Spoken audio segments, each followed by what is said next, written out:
Meus irmãos, a paz do Senhor, para mim é um grande prazer estar aqui mais uma vez com os irmãos. A nossa finalidade aqui é compartilhar um pouco da palavra do Senhor, nosso Deus. Nessa sequência temos estudado aqui a primeira epístola do nosso tão amado apóstolo João.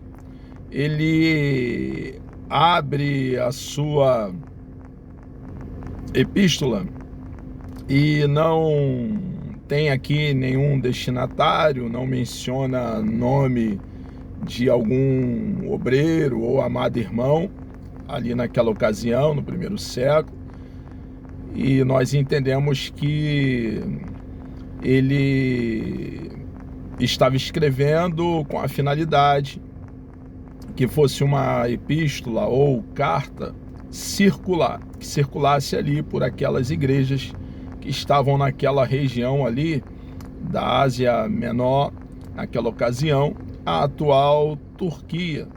É claro também que ele tem um tanto de pressa, poderíamos pensar dessa forma, em trazer doutrina, ensinamento, clareza para os nossos irmãos ali no primeiro século e para nós hoje, igreja do século 21, que cremos em Cristo de todo o coração.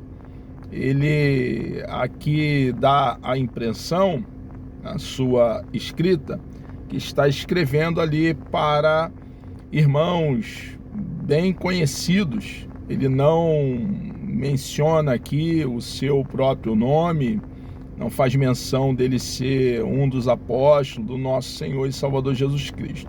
Ele abre a carta, como nós estudamos na exposição anterior, dizendo o que era desde o princípio. Ele já deixa bem claro que o Verbo de Deus, nosso Senhor e Salvador Jesus Cristo, é pré-existente, é o eterno Filho de Deus. Ele prossegue, como nós já mencionamos na exposição anterior, dizendo o que vimos com os nossos olhos. Então, Jesus, ele era totalmente divino e totalmente humano, 100% Deus, 100% homem. Mencionamos também que ele aqui estava se posicionando doutrinariamente, trazendo a verdade de Deus para a igreja e ao mesmo tempo refutando o gnosticismo e o docentismo, heresias que estavam ali caminhando dentro dos arraiais, dentro dos acampamentos cristãos ali do primeiro século. E embora hoje não seja muito familiar ouvir o termo gnosticismo, docentismo, nós temos a mesma doutrina, o mesmo ensinamento pernicioso, deletério, nocivo, com uma nova roupagem, e devemos estar atentos. Negam aí a humanidade do nosso Senhor e Salvador Jesus Cristo, negam ser Ele o eterno Filho de Deus, e nós precisamos então estar bem saturado, tomando tempo para debruçar sobre as sagradas letras, o rolo sagrado, a nossa bússola, regra de fé e prática, o nosso manual, a palavra do nosso Deus, para ser governado pelo rolo sagrado. Nosso Deus, por intermédio da sua palavra, nos dá o norte desejado por ele mesmo. Então, depois dele deixar bem claro, como foi aqui falado, minuciosamente, pormenorizadamente, na exposição anterior, sobre a eternidade do Filho de Deus, o nosso Senhor e Salvador Jesus Cristo, e da sua humanidade, observe que negando, como eles ali negavam o gnosticismo e o docentismo, a humanidade de Cristo, se Cristo ele não era totalmente humano, ele não poderia ter expiado os nossos pecados. uma vez não expiados nossos pecados, nós continuamos mortos em nossos delitos e pecados e distanciado de Deus, caminhando para juízo, condenação e inferno. Então, observe a importância da doutrina. Nós precisamos estar bem unidos em torno dessa doutrina verdadeira, da encarnação do Verbo de Deus. Jesus é completamente divino e Jesus é completamente humano. Duas naturezas na pessoa bendita de nosso Senhor e Salvador Jesus Cristo. Ele então, a partir do versículo 5, ele prossegue dizendo: e esta é a mensagem que dele ouvimos e vos anunciamos. Observe que não é nada novo. É a doutrina ensinada pelo nosso Senhor e Salvador Jesus Cristo aos seus apóstolos. E os apóstolos compartilhando da doutrina do nosso Senhor e Salvador Jesus Cristo, do que ele já havia ensinado ali. Seu ministério público durou 3 anos a 3 anos e meio. Aqui, o apóstolo João está tão somente reiterando o que o nosso Senhor e Salvador Jesus Cristo já deixou bem claro. A doutrina ensinada por ele, o que dá firmeza, estabilidade a nós cristãos. E esta é a mensagem que dele, de quem? Do nosso Senhor e Salvador Jesus Cristo. Ouvimos, ele foi testemunho ocular. Ele ouviu o que ele passa a ensinar, a doutrinar. Ele tem autoridade apostólica. São palavras eternas, inspiradas pela terceira pessoa da Santíssima Trindade, o Espírito de Deus. E esta é a mensagem que dele ouvimos e vos anunciamos. Observe que ele anuncia a palavra do nosso Deus. Ele não acrescenta nem diminui. O que ele recebera do nosso Senhor e Salvador Jesus Cristo, ele compartilha. Nós devemos agir da mesma forma. Precisamos, ao contrário de fazer manobra com o rolo sagrado, adulterar o texto sagrado, colocando no texto o que o texto sagrado nunca ensinou, uma interpretação pessoal nossa, precisamos sacar, arrancar do texto as suas verdades. A palavra do nosso Deus não é de particular interpretação. Tem uma interpretação para que então possamos, uma vez, entendendo num todo a palavra de Deus, não fragmentando a escritura sagrada, o rolo sagrado, mas num todo chegar à doutrina de Deus para cada um de nós cristãos que cremos em Cristo de todo o coração. E esta é a mensagem que dele ouvimos e vos anunciamos. Qual é a mensagem? Que Deus é luz e não há nele treva nenhuma. Então está bem claro que Deus é luz. Não há nele treva nenhuma.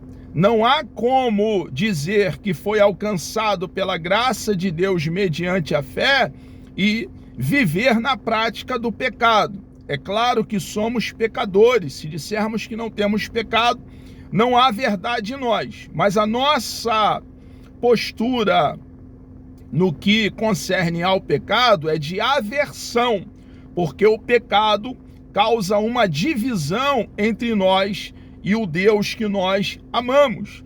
Ele é luz e o Filho de Deus, nós que cremos em Cristo de todo o coração, o cidadão dos céus, o regenerado, vai refletir o que o seu Pai é, o que o nosso Deus é. O nosso Deus é luz.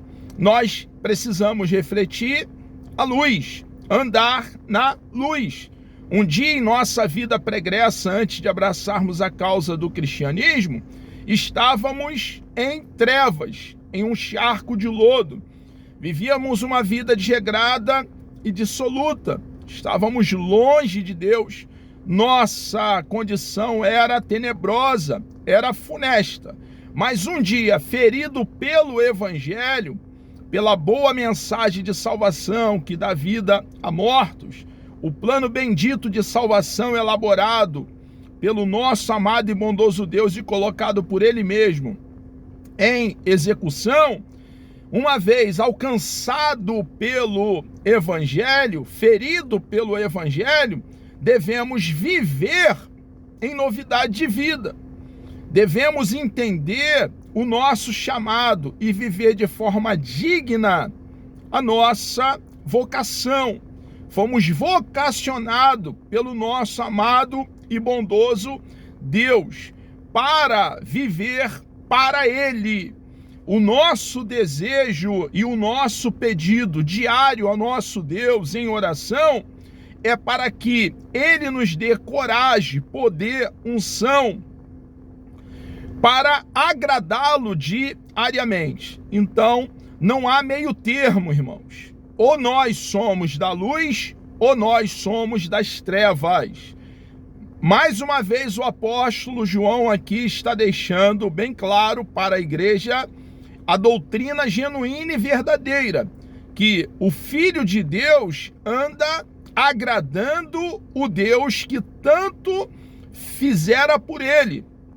Não há como o ensinamento ali do gnosticismo, do docentismo, aquelas heresias que transitavam ali, infelizmente, dentro de alguns arraiais naquela ocasião, e o apóstolo João aqui está muito preocupado para exterminar com essa heresia dentro da igreja ali de então, e nós devemos ter cuidado. Ensinava que era muito tranquilo, possível, alguém que for alcançado por Deus continuar vivendo nas trevas, e não é. Não podemos sentar à mesa com o nosso Deus e sentar à mesa com os demônios, com o príncipe da potestade do ar. Eu quero reiterar o que eu já aludi. Nós somos pecadores, nós erramos, nós cristãos que cremos em Cristo de todo o coração, nós somos falhos, mas nós não temos prazer no pecado.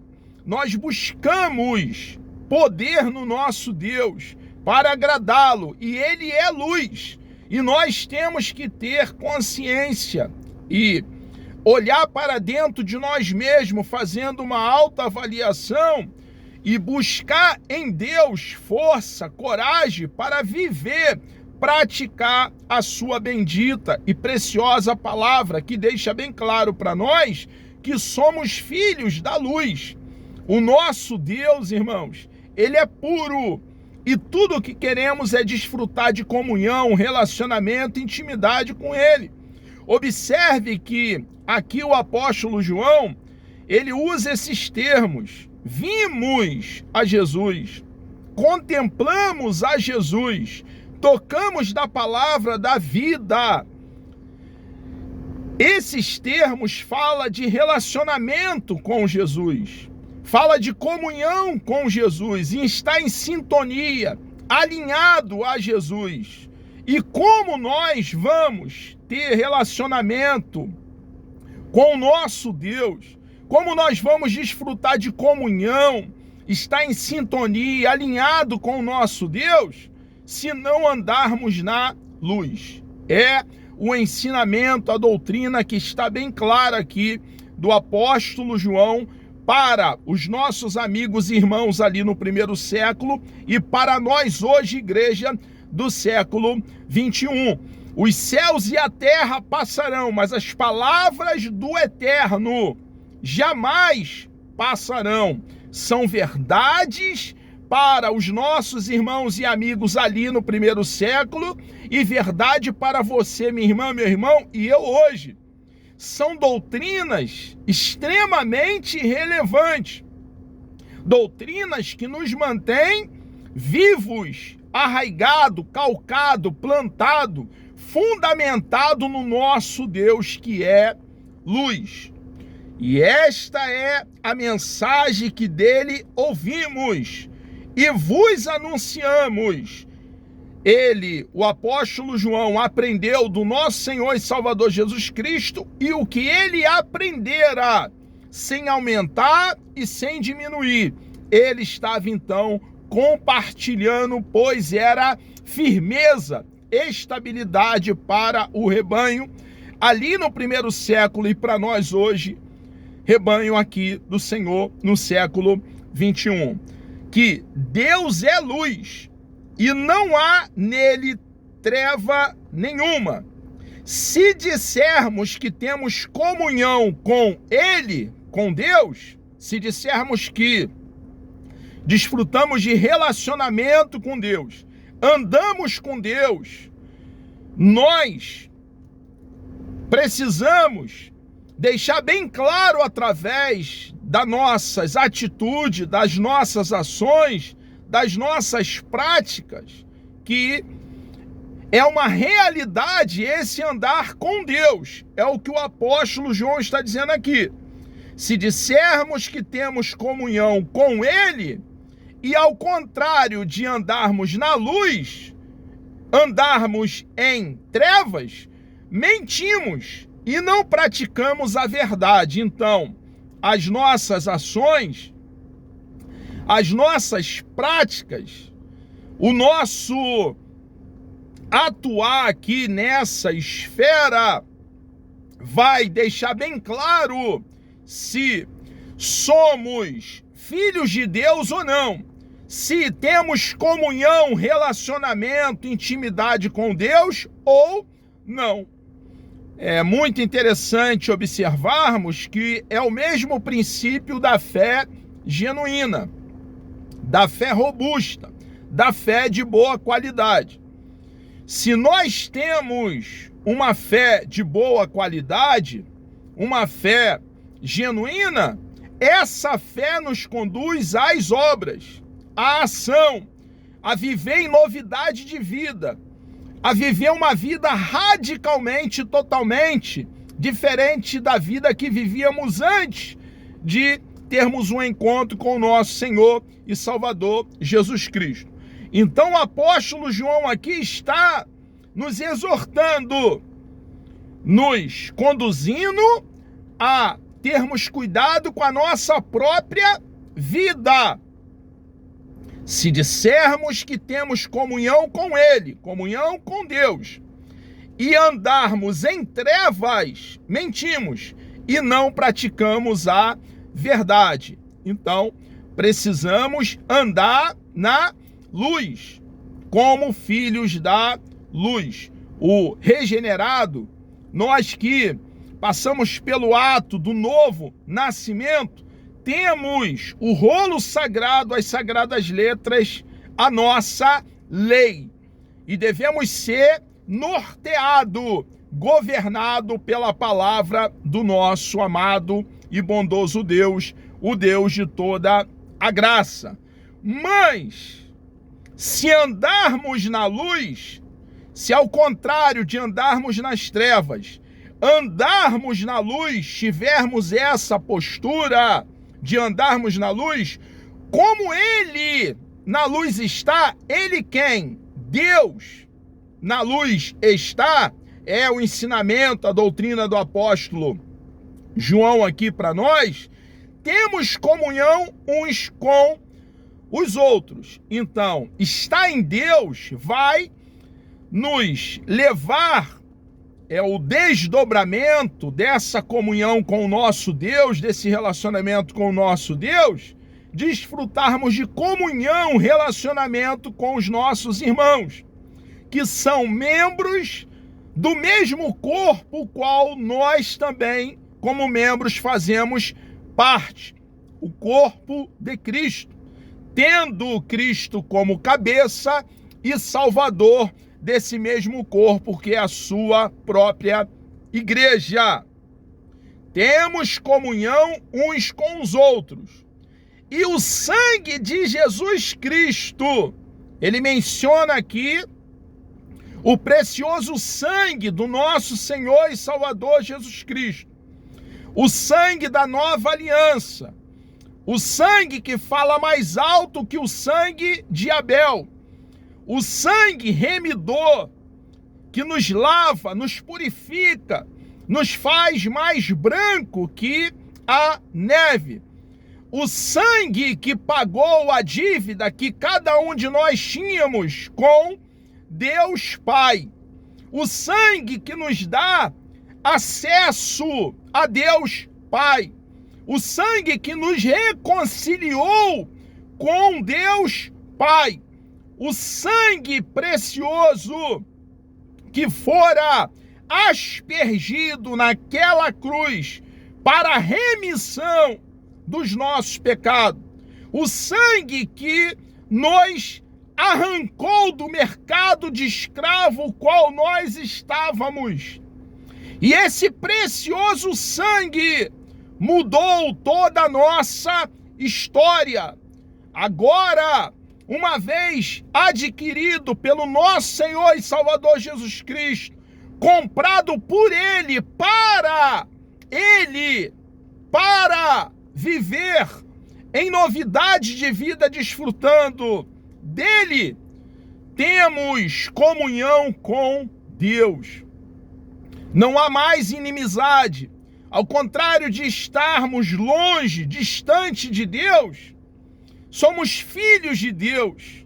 Vivemos para glorificá-lo, entendendo que grande foi a obra realizada pelo nosso amado e bondoso Deus.